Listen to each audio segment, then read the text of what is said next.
Welcome to the Prison Professors Podcast. We serve people who face challenges with prosecution, sentencing, and prison. My co-founders are Sean Hopwood and Justin Paperny. My name is Michael Santos. We create digital content and our team offers individual consulting services. We also assist agencies that want to improve outcomes. To learn how we can help you, text the word PrisonPro to 44222. Again, text PrisonPro to 44222 and get our free brochure. You can also visit us at prisonprofessors.com or contact Justin at 818-424-2220. Please subscribe to our podcast on iTunes. Send confirmation that you reviewed our podcast and we'll send you a free digital book. Stay tuned for a 20 to 30-minute episode of Prison Professors. Welcome to the Prison Professors Podcast. I am Michael Santos. Today, I get to introduce you to Mario Bueno, and he is a true success story. Mario is going to tell us about going into the juvenile justice system, being charged with adult crimes. He's going to talk with us about his amazing transformation and the incredible success that he has had in 4 short years since his release. He is the author of a new book. He is a college graduate. He is an accounting major, and he is somebody that nobody would have thought could achieve a high level of success. So Mario is the kind of guy that helps me communicate the message that regardless of what bad decisions a person has made in the past, that individual can transform his life, become successful, and really lead a meaningful, fulfilling, contributing life. So Mario, welcome to the Prison Professors program. Thanks so much for being with us early on this Tuesday morning. And I'd love for you to tell our audience a little bit about your background. What brought you into the criminal justice system? So, unfortunately, you want to go all the way back to where I started getting in trouble. I want you to know that many people in our audience, Mario, are just going into the criminal justice system. They're sitting right now in departments of correction. They're sitting in state or federal prisons, and they sometimes get the message that you got nothing coming. Well, that may be the case, but the reality is people like you make their own thing come. They make things happen. And I want you to talk to our audience about what it was like going into the system and what it was that inspired you to change. So, absolutely. So going in the system at 16, so we'll put it into context. At 16, I embraced belief systems and paradigms that said it was okay to rob and hurt drug dealers. So that's the mindset at 16 years old. I was involved with 25 to 35-year-old men who were involved in criminal activity. A lot of getting, I put money as my God. Going into the system, so I'm charged with felony murder, armed robbery. I robbed and killed a man. It was a 26-year-old man during a drug deal, and I was immediately automatically waived. And because I was automatically waived in 1995, what that means is I was charged automatically based on the prosecutor's decision at that time. That was the law at the time, to charge me as an adult. And what that meant was now it gave the judge the opportunity to actually house me in the county jail. So you were not housed with juveniles. You were 16 years old. You were not housed with juveniles. You were housed with adults. Is that right? Well, I was actually housed in solitary confinement because I'm a juvenile that's been charged as an adult, but yet to be convicted and sentenced, you have to still treat me as a juvenile. So in the name of protecting me, they kept me in solitary for 387 days. And tell us about the adjustment. When you went in, you knew that you were going in for a long time, I assume. Did you plead guilty to the case? No, absolutely not. I actually I was a hard-nosed kid, man. They in the county jail, they used to call me Babyface Nelson because I was very, with no hair on the face and babyish look. So, but I was a hard-nosed kid, meaning from the inception, they tried to interrogate me and I just kept my mouth closed. And so after the first trial was actually a hung jury. I actually had 6 said I was guilty, 6 said I wasn't. So I fought that they offered a deal. I could have told on the guys who actually told on me, one of them my cousin. And I still said I wasn't there. I was found guilty of second-degree murder and sentenced to 20 years to actually 22 years, 20 years for the second-degree murder and then 2 years for the felony firearm. So I was sent to the adult prison system. So technically speaking, I have never set foot in a juvenile justice prison or. So you said 380 days in solitary. Does that mean when you were 17 is when you started in an adult prison? When I was 16 in the county jail, by the time I got found guilty, got sent to Michigan Department of Corrections, which was Riverside Correctional Facility at that time. It was bringing in the under 21 Department of Correction population. And they had, go ahead, please. What was your adjustment like going into prison at 17 years old with a 22-year sentence? Walk us through your adjustment and your mindset. Ooh. Yeah, so to give you some insights, I was kicked out of 9 prisons, right? So you go in, first of all, at 17, walking in with a 22-year sentence, they put on your paperwork you're doing life, because anything 20 or more, technically you're doing life, because they can hold me for 42 years. So you walk in with that mindset that, number one, you can't fathom 20 years. So I couldn't fathom ever going home. So from the onset, I had the mindset that I'm not going home, and that I would do anything and everything to safeguard my person. And so going in as a juvenile, especially a juvenile lifer, and you go in and they confine you in the level based on your time in Michigan, right? So you go in with 20 years, you're going to go with the people in the higher level of confinement, which is a rowdier crowd. So I went in, as going in looking like this, and at that age, juveniles, unfortunately, in order to survive and protect your person and protect your things, because it's predatory behavior. It's the wild, wild west. It's a heightened state of the street mentality. So you go in there, you got to raise those notches, raise it a couple of notches in relation to resolving conflict. So you were in a high security penitentiary, is that right, when you were young? Well, no. As soon as I entered, I was in level 4. That's the highest you can go without doing something to go to level 5, or at that time, level 6 existed. Now it doesn't exist. IMAX. So how long was it before you had a mind shift change to start preparing yourself for a life of success? When did that start? Honestly, it started. I did 3 years of total solitary before the age of 22. And the last 8 months I spent in solitary, I started really doing a self-assessment. Right. So I had a paradigm, a belief system shift when I had received a book from my mother called, it was the autobiography of Nelson Mandela. And I started reading about Nelson Mandela and his desire to educate himself so much to help those around him.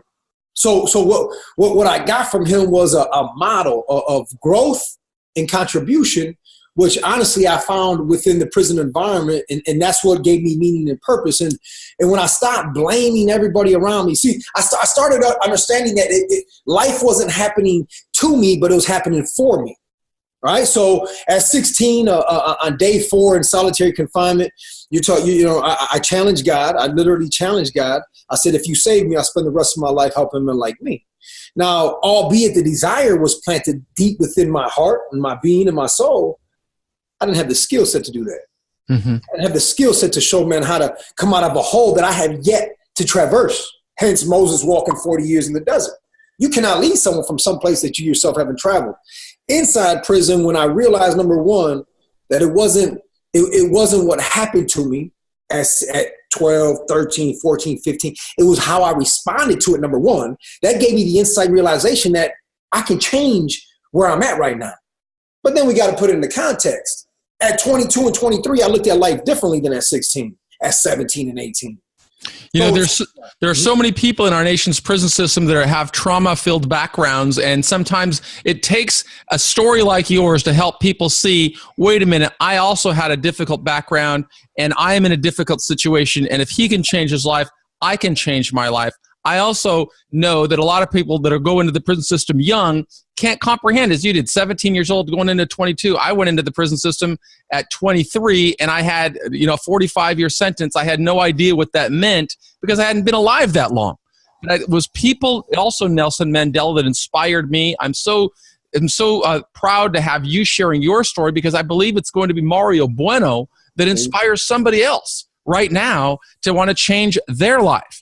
And so, Mario, I'm so happy to hear that you've had this amazing transformation. Tell us how your behavior changed once you had that mind shift change. So, there's an old saying that I heard, and I really enjoy the saying. It says, Jesus might be in your heart, but your granddaddy's in your bones. Right?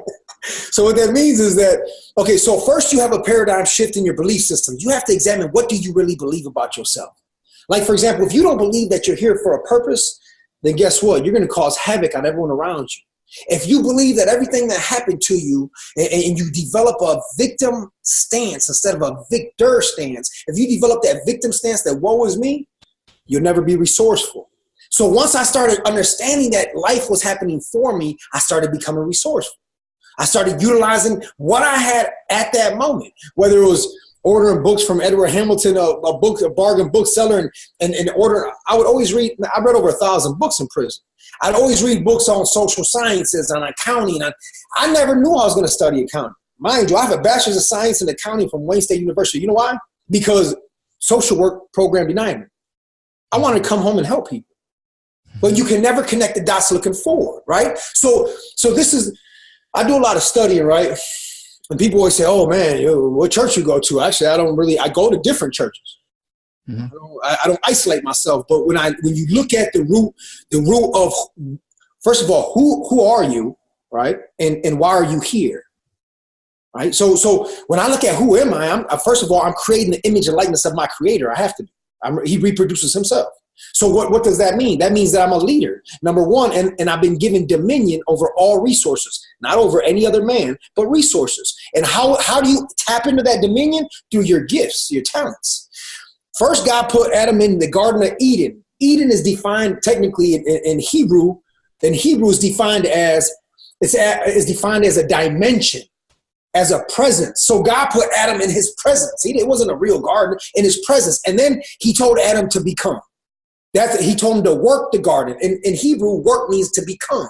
So my point is this: as through I don't believe in the culturally accepted meaning of education. Education in its Latin term, it comes from a Latin word, educere, which means to draw out. So technically, any education you get should be drawn out what's already in you. So what changed me? It's not what changed me. It's I realized who I was. I wasn't born a drug dealer. I wasn't born a robber. I wasn't born someone violent. So I started as an onion, taking away those layers, trying to unlearn. And that's what the prison gives you an opportunity, number one, because the first thing that happens when you have a shift in your life to something greater is you're removed from that environment. And most guys, 99.9% of the guys that walk in them gates say, oh, woe is me, this shouldn't have happened. Yeah, everything in the universe is in perfect alignment except you sitting in that chair. Mm-hmm. Right?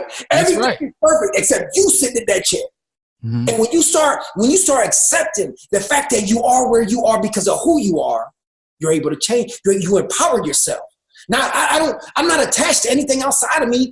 Anything outside of you that you become attached to that's impermanent causes you suffering. That's Buddhism 101, right? You become attached to spirit, which is permanent. Nothing outside of you can harm you. There's an old African proverb. It's actually, I put it on like the second page of my book.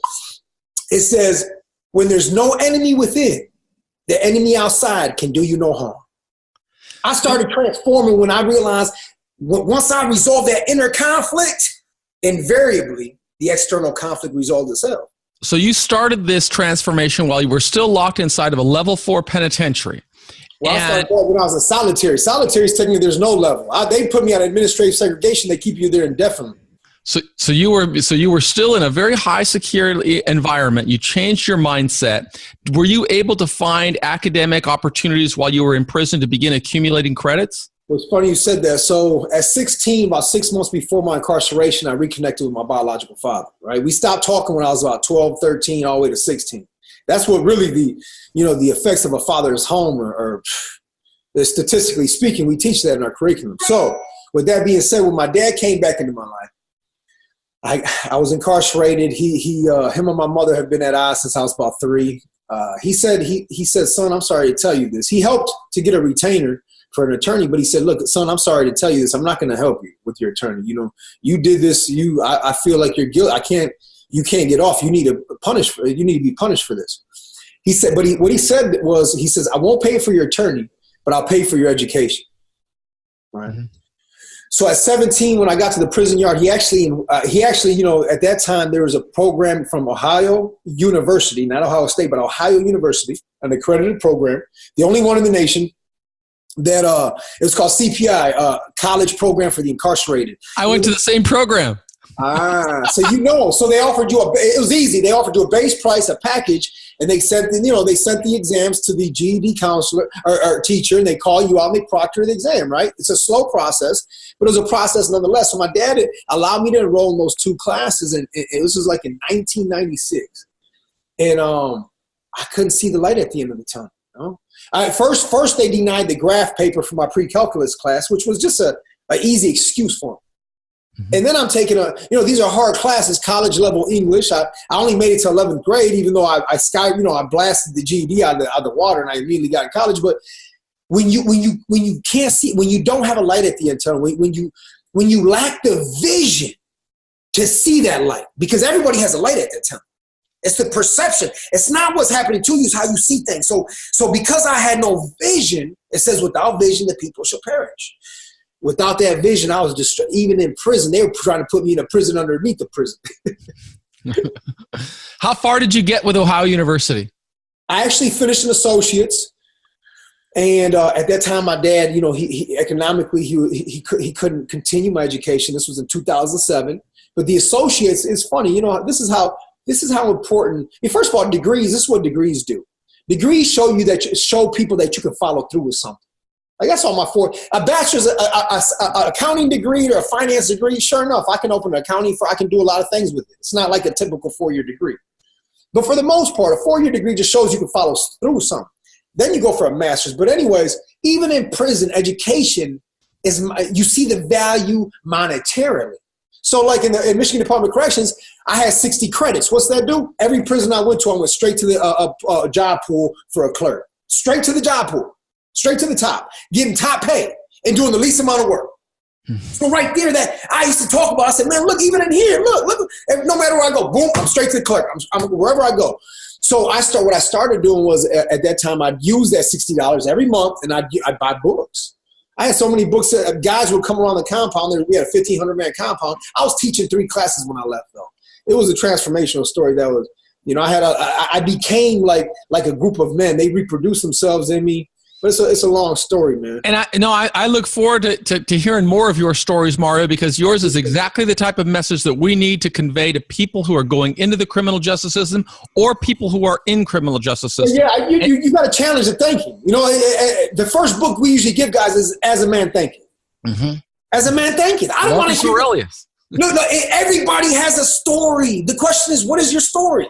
Yeah, and we can start rewriting our story at any given time.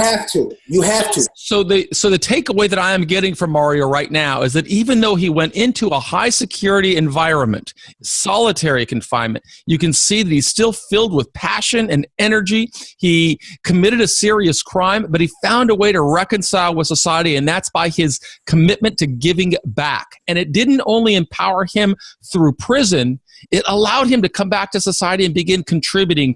So tell us about your transformation when you finally finished the prison system. Well, let me clarify something real quick. So I believe in physics, not philosophy necessarily. A lot of guys, especially guys in the system, because I had a reputation for myself and I was kicked out of a lot of prisons. I was involved. I rationalized. I said, if you're going to pay me $30 a month, I'm going to traffic drugs in your institution.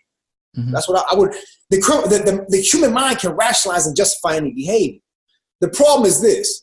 It wouldn't let me go home. It doesn't matter if you don't get caught. It's written, I shall not be mocked. You shall reap what you sow. And every action is a seed that will bring forth fruit. Mm-hmm. So when I started changing the seeds that I planted, I started getting different fruit, right? So for example, what was your question specifically before I go into this? Tell us about the transformation. You came home and okay, so that's what I want to clarify. That's what I want to clarify. Yeah. That's what I want to clarify. So I was already contributing. So I was called in the counselor's office, and the counselor told me, "Do you waive your 30-day notice because the parole board wants to see you in 13 days? The warden just gave you all your good time back." Mm-hmm. We're talking about a significant amount, and so such an amount that I wasn't really thinking about going home yet. Like I was like, if he gives me my good time back, boom, I'll be immediately eligible for parole. Because I lost all that good time, all them disciplinary credits, being angry, right, in the world around me, right. So when I got released, I was at the pinnacle. It was like the system couldn't hold me any longer. Like the universe burst the doors open because I was helping everyone. I didn't get my good time back by asking the warden for them back. I got them back by the world around me asking for them back. That makes sense? It absolutely does. We talk about the importance of awareness. When we're on a deliberate path to success, we become aware of opportunities. They're available to everybody. Not everybody sees them. But simultaneously, if we're executing that plan, the world becomes aware of us. And they begin investing in us. I'll give you an example. So when I came home, I'm humbled to say, and when I point stuff out, it's not to impress anyone. It's not to impress you, but impress upon you that it's not me, that I'm in alignment with who I am, right? And the universe moves with you when you're in alignment. When you're not in alignment with what you were created to do, of course the resources aren't going to move with you. That's not what you're supposed to do. You're not supposed to sell drugs to the community. You're not supposed to rob and hurt people. You're not supposed. So the universe isn't going to move with you, right? So I went in as a guest speaker from the prison that released me 9 months after I was out on parole. I was still on parole. I went in as a keynote speaker. Humbled by that, right? I went into 2 more prisons while still on parole. While I was still on parole and getting off it, I had just landed a job with the Michigan House of Representatives as a legislative aide. And given the assignment to go into 21 schools in the 9th district to do an assessment, to create programming and implement the programs for the most at-risk students in the west side of Detroit right now. Top 3 of the most violent cities in the nation right now, right? So I go into this prison, and, guys had already always heard about me, but now it's like wildfires with Luck Inc., with what we're doing, adding value. We're adding value. We're a service provider who comes home and gets contracted and be service providers after 2 years. So a guy who's very influential in there sees me, and he reaches out. He sees me at a speaking engagement. He's locked up. He's been locked up 30 years. He's a juvenile lifer. And after I jump off the stage, there's like 300 guys in the auditorium, mind you, and I'm still on parole. I've been out 1.5 years, maybe a year and some change. So when I walked down the prison yard, I had a bunch of guys yelling my name because I had just left 1.5 years earlier. Some guys didn't even know I was home. Some guys thought I was doing natural life because I used to help with the juvenile lifer movement. I actually started a nonprofit from inside because it benefited me. That's another story. But anyways, so the guy calls me after I do the speaking engagement, the guy who's influential but is self-centered. I will call him a self-serving critical thinker. We have servant leaders and you have self-serving leaders, right? So he's more of a self-serving leader. Yeah, leader nonetheless. So he calls me. I tell him to call me. I give him my cell phone number, whisper to him. He writes it down while I was there. He calls me and he starts impressing me with all the stuff he's doing outside.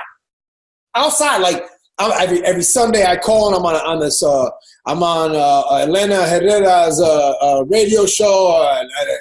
Every other Tuesday, I'm on a nationwide college radio podcast. I don't know what he's talking. I'm just listening to him. I'd only been home like a year and some change, so I was extremely rough around the edges, right? So I'm listening, and I'm like, man. And I know the guys, when he came up to me and spoke to me, the guys in prison came up and said, man, don't mess with that guy. He ain't no good. He's self-serving, that's all. So I'm listening to him, and then finally I tell him, I said, you want to impress me? And he's like, yeah. I said, make the guys around you and the college students. Mm-hmm. That will impress me. Right. 1.5 years later, he calls me. He's teaching now, like I was. Mm-hmm. So the message that every time I go into the prisons is this: you have to make the community around you better. If you're not adding and multiplying to those around you, you're not in alignment with who you are. If you're just sitting there talking about when I go home, I'm gonna go to college, and you ain't even reading a book right now, trust me, it's physics, it ain't philosophy. I had a lot of guys talking about what they was gonna do when they go home. All talk. A lot of happy talk in prison. All talk. You gotta be about it. I sleep about 4 or 5 hours a night, 4 or 5. So the work that you're doing right now, is this completely how you're earning a living, Mario, or do you have a job or anything else that's separate? It's funny you said that. So right now, technically speaking, I've been unemployed for like 7 months. I haven't written myself a check for 7 months. I wrote myself a check for about 1.5 years, 2 years. I always had jobs. I worked 2-3 jobs. And then finally it came to a point where I had to take a blind faith lead. That's and right. There comes a point where, I'll give an example. I had opportunities to go work for different factories or different places because of my felony, but then that means I'd have to give up my Tuesday afternoon live TV show with 1 million viewers. I'd have to give up, right now I have a publishing deal, which I would have to give up all these connections. I have to give up what I'm doing with Luck Inc., which is at the drop of a hat. We help returning citizens. We've been waiting for a renewal of our contract. So I've been doing stuff, getting, like painting, drywall. I do everything I can to try to be able to provide for my daughter and my wife. So it's 100% commitment to success, but that 100% commitment is about giving back to society, making society stronger, building your self-esteem, and the way that you build it is by helping other people build their self-esteem, which is just an amazing. Listen, the reality of it is this: a lot of us in prison, when we come home, we have a lot of misconceptions of, we have a lot of expectations that for the moment are unrealistic. Right? I'll give an example. You made a comment earlier where you said that a lot of men, before they went in, were broken. We're already dealing with trauma. You used the word trauma. I use the word interchangeably, broken. Just yesterday, I was talking about that. I was talking to an attorney yesterday who had called me and was asking me questions because there's juvenile lifers coming up for review and they want me to help. I've been helping with testimony and whatnot because I'm a published scholar as well. I have a published thesis on the long-term implications of housing adolescents with adult offenders. And so she was asking me, when did I heal from the trauma of my childhood and my father? And I told her, I said, your question presupposes that I did heal, number one. I said, but number two, I'll convey to you when I healed, when a significant healing came by. I said, just recently in the past couple of months, have I healed with my father? In the past couple of months. So the point that I'm making is, a lot of us have, quote unquote, healed during our 2-3 decades in prison while we're in a controlled environment where I can call my family when I want to, or I can be on a visit and it's controlled. But we never have dealt with the brokenness pre-imprisonment because we have more pressing issues.